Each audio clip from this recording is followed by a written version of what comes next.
From the headquarters of Telesur English in Quito, Ecuador, this is From the South, and I'm Sonia Gray.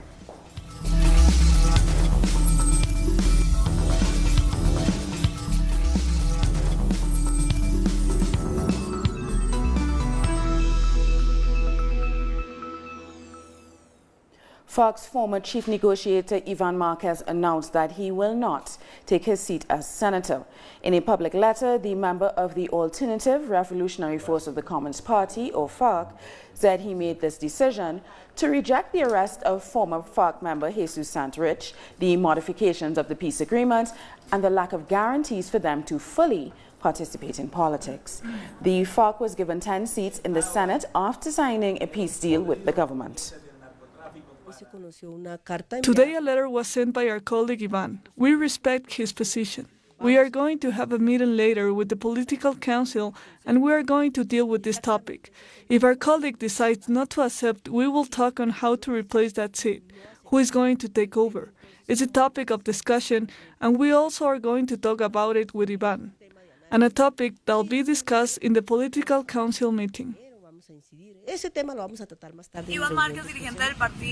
Ivan Marquez, leader of the party Alternative Revolutionary Force, has announced that he will not accept the seat for the party in the Senate. The legislative change will take place on July 20th. He announced several reasons in an open letter. The first reason is the judicial frame that Jesus Santrich has suffered. And the second reason is that the government has not shown its compliance to move forward on the peace agreement implementation. And he specified that they are delaying mainly with regards to political reforms, but also rural integration reforms. This was the first point settled between the government and FARC 5 years ago. He will continue to carry on with the process of the peace agreement and will keep working for the reintegration of former FARC combatants, but he will not take his seat. Meanwhile, Colombian President-elect Ivan Duque, a right-winger who will replace President Juan Manuel Santos on August 7th, has received accreditation from Colombia's Electoral Council. Standing alongside his vice president, Marta Lucia Ramirez, Duque said he would strengthen security in the nation, protect community leaders threatened by criminal gangs, reduce the cultivation of illicit crops, and bolster the economy. Mexican President-elect Andrés Manuel López Obrador has announced he will slash his wages to receive less than half of what his incumbent receives when he takes office. López Obrador, a leftist who won the presidency by a landslide and is scheduled to take office on December 1st, said he would receive 108,000 pesos or $5,000 per month. That is 40% of what the current president, Enrique Peña Nieto, receives, which is actually 270,000 pesos or $14,270 per month. López Obrador said that privileges and perks for top officials would also be scaled back. I'm going to receive 108,000 pesos. In other words, I'm going to receive only 40% of what President Peña currently receives. And I keep my promise after making a commitment that I was going to earn less than half. Well, during a meeting where he exposed his 50-item plan to end governmental corruption, Andrés Manuel López Obrador, the virtual president-elect of Mexico, stated that he is lowering his own paycheck. It seems that the current president, Enrique Peña Nieto, is earning around $13,000 a month, and Andrés Manuel says that he is going to earn only $5,700, which is on par with what the deans of public universities are getting. And he is not lowering his salary anymore because, as he is going to state on the Article 128 in the Constitution, nobody should earn more than the president, and he does not want to affect those state workers. He is also, ending the lifetime payments that the ex-presidents are getting, and also the lifetime the bodyguards that the state of Mexico grants the ex-presidents. Thank you, Pablo, for that report. And in Argentina, an alleged corruption scandal involving President Macri's ruling Cambiemos party is brewing. Our correspondent in Argentina, Edgardo Esteban, has more details. Argentina is living a scandal that is only just beginning in the province of Buenos Aires. It started with a complaint from journalist Juan Amorín of the website El Destape. He has revealed information relating to alleged fraudulent activity during last year's legislative campaign and in the presidential campaign of the ruling party Cambiemos in 2015. They released lists of around 1,000 people that supposedly contribute to the campaign. Most of the people named have denied involvement. The fact is that now the governor of the province of Buenos Aires, Maria Eugenia Vidal, a possible candidate to run for the president next year with the ruling party, is facing a difficult situation because of fake contributions, hiding laundered money. The persons on these lists are from a poor and vulnerable background, and they are shocked about being used like this. Now authorities are investigating this scandal, and neither Buenos Aires governor, Maria Eugenia Vidal, nor the government have given a statement relating to this case. There is a lot of expectation about what can happen next after this complaint. Thanks, Igato, for that report. The 24th Sao Paulo Forum is continuing in Havana. More than 400 participants from left-wing political parties and social movements are gathered to discuss how to unite Latin America and the Caribbean. The former Prime Minister of St. Lucia, Dr. Kenny Anthony, is attending the summit and had this to say about the event. It is really Fidel and Hugo Chavez that brought the Caribbean closer to Venezuela and indirectly to Latin America. Because prior to that, we were lumped together in a grouping called the Caribbean and Latin America, but there was very little real cooperation and unity of action. We developed very close ties with Venezuela as a result of the initiatives undertaken by both Fidel and Hugo Chavez. And from this, we were able to build that relationship. But I think we have similar dreams and similar aspirations, that we want to build our economies, strengthen economic ties between us, but at the same time insist that we manage our affairs without external influence and control, that we want to jealously guard the independence of our hemisphere. And we are learning that we could only do so through unity, through collective action, and through one voice on matters that affect us, not just economic matters, but political matters. So that this meeting here is critical and crucial because it is going to build on that friendship. At the summit, discussions on the roles of women, youth, and media and culture were also on the agenda. Havana welcomes for the third time a Sao Paulo Forum, a platform meant to exchange ideas, create consultation and unity between the left forces in Latin America and the Caribbean, just like Fidel Castro and Luis Ignacio Lula da Silva thought back in 1990. A Fidel y a Lula. We dedicate this to Fidel and Lula, protagonists of the creation of the Sao Paulo Forum. We dedicate this new edition to them, which we have created in a complex international context, as complex and challenging as the debates in 1993. Works on this meeting of the Sao Paulo Forum will center on unity of the left and progressive forces in Latin America and the Caribbean. Participants will debate about the roles of women and the youth, parliaments, media and culture, everything to combine forces towards unity. We don't have to be Marxists. We don't have to be socialists to appreciate this. We simply have to love our country and see the manner in which imperialism curtails us in doing what we ought to do. And honest patriots, social democrats, socialists, socially oriented persons can gather together in a giant movement worldwide to resist imperialism, to resist monopoly capitalism, and to say a better world is possible. At the opening session was present Dilma Rousseff, the deposed president of Brazil, who received a close ovation followed by shots of Lula Libre.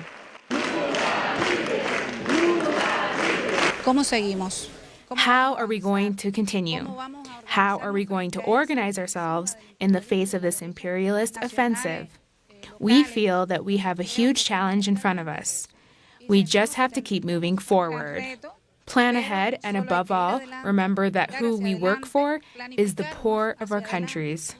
For the coming 2 days of work at the 24th Sao Paulo Forum in Havana are expected debates between social and popular platforms and movements, and a special session to study the legacy of the Cuban revolutionary leader Fidel Castro and the need to build a stronger and united region. Laura Prada, Telesur, Havana. We'll take a short break now, but join us again after this look at what our multimedia colleagues are reporting.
Welcome back. The economic, social and political crisis in Haiti certainly has structural causes, but many analysts believe these protests were not spontaneous. They say they were guided by economic and political interests seeking to mount a soft coup against President Jovenel Moise. Our special correspondent, Rolando Segura, reports.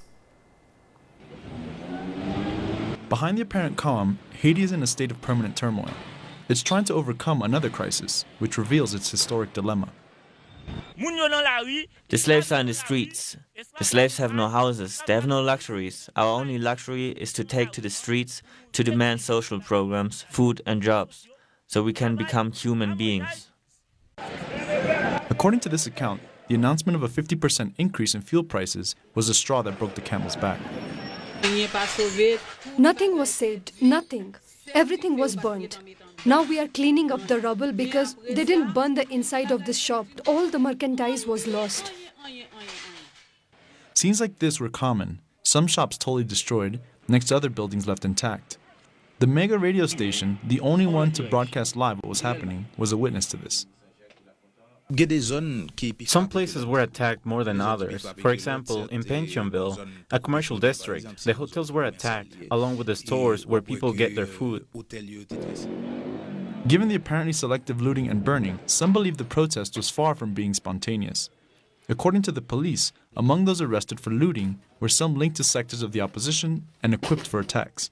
Those most to blame are the Haitian bourgeoisie, like the Boulot, Mais, Brandt and Madsen families, who do nothing for the country. They make money here and keep it abroad. It's as if they know something is going to happen. They keep their money safe abroad. The bourgeoisie are killing the people. Everything is a problem. Some analysts say that the Haitian oligarchy is divided in the face of a government that is trying to break the links between the state and the so-called masters of Haiti, a handful of families who own more than 90% of the wealth. 5 families have the country's wealth in their hands. Are they responsible for this situation? Traditionally, these 5 families, maybe a few more, own the factories, the banks, the schools, all the big commerce. That is why society blames them. Yes, they provide jobs, but some of them have been indicated as being behind the political turmoil. Those who denounce a soft coup against the government Jovenel Moise say the plan was to provoke a reaction against the protesters and a massacre. But the authorities were alert. and ordered the riot police to stay in their barracks. While the cleanup from Haiti's current crisis continues, the evidence points to political manipulation of the Haitian people's very real needs. Barbados' Prime Minister Mia Mottley has granted the first in-depth interview of her less than 2-month tenure. In it, she revealed that Barbados is in deep trouble financially and that her government has a lot of work to do to strengthen the economy while limiting the blow to the public. The point is that any 2 or 3 of these issues facing a government would have a government in trouble. The unique circumstances that we've inherited is that almost every sphere of economic, social, and governance in this country was under threat. And I remember using the phrase almost every day, many hands make light work. And in many hands make light work, I was simply sending the message that we need to be able to hit the ground running and to have as many activities on a parallel track as possible.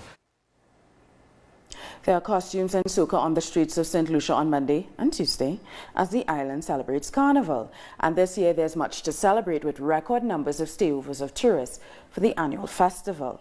Hotels are reporting that all rooms are booked and flights are coming to the island full. Now, St. Lucia escaped damage during the active 2017 hurricane season, which caused $62 million in payout to 10 member governments from the Caribbean Catastrophic Risk Insurance Facility. In Guatemala, some electricity users are getting financial shocks each month as they discover that they're being charged for public lighting that is non-existent in their neighborhoods. Residents living in the municipality of Chisec, Alta Verapaz, are required by law to pay monthly public lighting service bills. And yet, no such service exists in their communities. They're charging for public lighting, but we don't have it in our communities since a few years ago when they installed the electrical power and El Guate began to steal from all Guatemalan citizens. It is a fixed rate that Energuate includes in their monthly electrical bills. The amount varies from $4 to $9, which exceeds the price of electrical consumption. We have found that 60% of the bill is for public lighting, but this does not exist. Energuate is the largest private electric distributor in Guatemala. Its speaker, Mainora Mesita, claimed over the phone that the company doesn't keep any money charged for public lighting. It comes in the bills to facilitate the charge of this service. It is a completely free service that Energuate gives to the municipalities. According to people affected by this policy, charging for a non-existent service is a crime. They are surprised because the public ministry refuses to receive any complaints relating to this case. According to our criminal code, the fact that they said it is a crime is not something that is given much thought. That is that you cannot consider this conduct to be a crime, so it is not our job. While in Congress, a bill presented which increases penalties against persons and communities who, according to this initiative, steal electric power. The corruption scandal affecting Peru's judiciary took a new turn on Sunday with the arrest of the former president of Peru's higher court in Callao. Walter Rios was arrested after audio recordings exposed a far-reaching network of bribery carried out by judges and leading businessmen, with Rios apparently at the helm. One of the recordings related to a bribe of at least $10,000, which was arranged by Rios to enable someone to become a judge. Last Friday, Rios stepped down from his post. At the same time, the Peruvian Justice Minister Salvador Herisi has been asked to resign by President Martin Vizcarra. The move comes in response to another audio recording of a phone conversation between the minister and the judge at the center of a political scandal that has rocked Peru's justice system. In the secret recording released by a local TV station, Herisi is heard asking Judge Cesar Hinostroza to advise him on a legislative proposal. Social movements and workers' unions have called for demonstrations on July 19th. Brazilians in the state of Ceará are marching to demand freedom for the former president, Luiz Inácio Lula da Silva, who's in jail. The caravan is being organized by the Landless Workers Movement as well as the Brazilian Workers' Party. It is set to travel across the state until June 20th. Lula supporters are organizing events in every city along the caravan route. The demonstration comes as Lula reaches 100 days in a Curitiba prison on corruption charges. Venezuela is pushing to turn cocoa cultivation into a strategic industry for the country through the implementation of a socialist form of cocoa production. We are following the cocoa route next to the crops that some say belong to the family of Simón Bolívar. Just as dawn breaks, Carlos picks his harvest. We sell them to the corporations, but also to the private sector, but mostly to the corporations. They pay a better price. But the day is long. They select the best seeds for the next season's crop. Thanks to the revolution, Midelis studied agricultural production and now is working with the Social Corporation of Cocoa. She emphasizes the importance of economic training. In the not-so-distant future, we want to make a living of this. It is something we want to work on. It's something that Hugo Chavez also said we should do, to take advantage of what we have at our disposal. The cocoa of the Acevedo Social Corporation is cultivated for national consumption and for export. Today, Venezuela exports 48% of its crops to Germany, Switzerland, Holland, and Japan. The cocoa of Barlovento is in great demand due to its fine aroma. It's the best cocoa in the world. 52% is for national consumption. This is the 5th Venezuela cocoa store to open in 2018. Chocolatier Julio Ledesma is in charge of the magic, turning the grain into delicious chocolate. We are promoting the socialist plan of cocoa cultivation in Venezuela. Since 2016, we started with 14,000 tons of national production, which increased to 28,000 tons. This is exclusively due to caring for the Venezuelan producer, thanks to the public policies the state has. Now, not only have cocoa seed exports been boosted, but also butter, liquor, and cocoa powder. The president of the Socialist Corporation assures the nation will close this year with 41,000 tons. They say, here is where the real cocoa route ends, in Venezuela. The cocoa is the most exquisite for its flavor and taste. We're going to take a short break now, but join us again after this look at what our multimedia colleagues are reporting.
Welcome back. U.S. President Donald Trump has denied that Russia meddled in the 2016 election campaign. This came after he met with President Putin at the Helsinki summit. There was no collusion. I didn't know the president. There was nobody to collude with. There was no collusion with the campaign. And every time you hear all of these, 12 and 14, it's stuff that has nothing to do. And frankly, they admit these are not people involved in the campaign.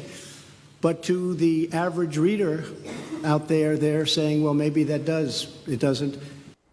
And Russian President Vladimir Putin has said that Russia is ready to extend gas transit through Ukraine after meeting President Donald Trump. But the Ukrainian Naftogaz and the Russian Gazprom gas agencies needed to settle their dispute in court first. Russia and Ukraine have been embroiled in a long-standing legal dispute. As to the Nord Stream 2, Mr. President voiced concerns over a possibility that transit through Ukraine may stop. I assure Mr. President that Russia is ready to preserve this route of gas transit. Moreover, we are ready to prolong the transit contract, which expires next year, in case the dispute between the economic entities is resolved in the Stockholm Court of Arbitration. Tens of thousands of people took to the streets of Morocco's capital Rabat on Sunday to protest against the imprisonment of activists belonging to the Hirak al-Rif group. Wearing Berber blue and waving green, yellow and red flags, protesters demanded the release of the movement's leaders while shouting freedom, dignity and social justice, and long live the Rif. A court in Casablanca sentenced 39 people, including the leader Nasser Zafzafi, to terms of up to 20 years in jail in connection with a protest that shook the country in late 2016 and early 2017. A spate of terrorist attacks targeting election campaigns in Pakistan have killed nearly 180 people in under a week, including a suicide bombing last Friday, the second worst attack in history. Security and law enforcement in Pakistan is now critical as elections are due to take place on July the 25th. The recent terror wave created a serious concerns about the security, and even the few political parties already have stopped their election campaigns. Of course, it will hamper their campaign to contact people and to convince people.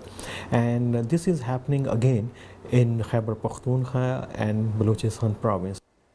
2018 is the year that marks 100 years since the birth of Nelson Mandela. His widow, Graha Machel, has spoken about how she wants the late revolutionary and politician to be remembered. But we want people to remember in the framework of values which Madiba represent. And for us is to say, whoever you are and wherever you are, whether you are professional, whether you are in rural or urban areas, whoever you are, you have the seeds of what is symbolized by Madiba's way of being in society. And we end with news that thousands of joyful fans gathered at Paris' Champs-Élysées to celebrate the World Cup winners, the French national football team, with a victory parade. Starting at the Arc de Triomphe, Les Bleus paraded down one of the main streets of the French capital. The players rode a special double-decker bus while they were greeting their supporters, throwing T-shirts and balls into the cheering crowds and showing off the trophy.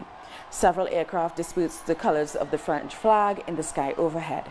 By winning 4-2 over Croatia, the 2018 World Cup final, France took the title of champions for the second time in the tournament's history, with their first triumph being on home soil in 1998. Over in Croatia, Zagreb's Ban Jelačić Square was overwhelmed with the national team's fans who wanted to participate in the welcome home party.